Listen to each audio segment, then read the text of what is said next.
And இன்னொரு பக்கம் ரொம்ப முக்கியமான ஒரு விஷயம் என்னன்னா, ஒரு படத்த வந்து 2 வருஷமா, 2 1/2 வருஷமா எடுத்துக்கிட்டே இருந்தா, எவன் தான் உட்காந்து பொறுமையா உட்காந்துட்டு இருப்பான். இப்போ 2 1/2 வருஷமா ஒரு டைரக்டர் இழுக்குறாரு. ஒரு புரொடியூசர் வந்து ஒரு படம் எடுக்குறாங்கன்னா, அப்புறம் அந்த படத்துல இன்னும் பெருசா பட்ஜெட்டா இருக்கணும். பெரிய கதையா இருந்திருக்கணும்.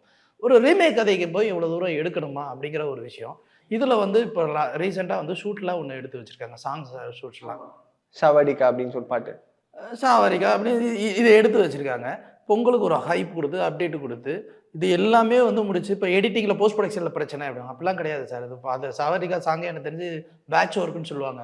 பேட்ச் ஒர்க்ல அது பண்ணப்பட்ட விஷயம் தான். அந்நியன் படத்துல அண்டன் காக்கா கொண்டக்காரி சாங்லாம் என்ன தெரியுங்களா? படம் ரிலீஸ்க்கு ஒரு 2, 3 நாளைக்கு முன்னாடி தான் அந்த இதெல்லாம் போட்டு எடுத்தாங்கன்னு சொல்லுவாங்க.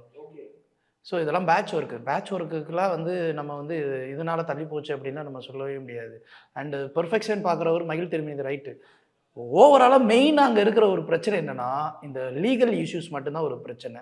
இந்த லீகல் இஷ்யூஸ அவங்க சார்ட் அவுட் பண்ணிட்டாங்க அப்டின்னா, இங்க எல்லாமே வந்து க்யூர் ஆயிடும். ஆனா, இந்த லீகல் இஷ்யூஸ் ஸ்டார்ட் பண்ணாம இருக்கிறது தான் ஒரு பிரச்சனை.